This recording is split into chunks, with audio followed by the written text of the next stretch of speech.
Well, this pandemic of COVID-19, obviously the whole fabric of the church throughout the world, but also here in Calgary, has affected what we come to know as our spiritual rhythm, the routine that marks our life.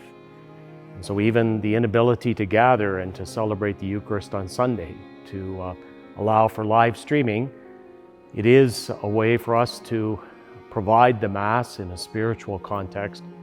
But I really agonize, I think, over the fact that many Catholics and Christians cannot gather, and that is part of what we understand when we gather to celebrate that the body of Christ, the faithful, are there.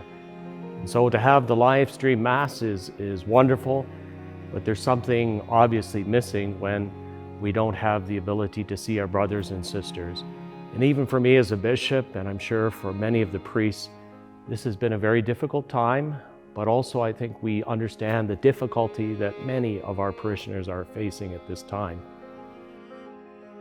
In these challenging times, we don't need to forget the fact that we are the church when we gather as the body of Christ. And even though we can't come together physically, as we say in the prayers of the Mass, we recognize that many of our brothers and sisters are at a distance. So even though you're at a distance, I want to really assure you that in this time, my prayers are with you. My sense of my faith is being strengthened by your witness.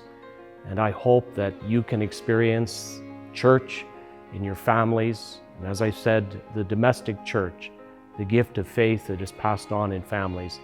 That's my prayer, that during this Holy Week, this can be a time for us to be renewed as families and the domestic church. You're in my prayers.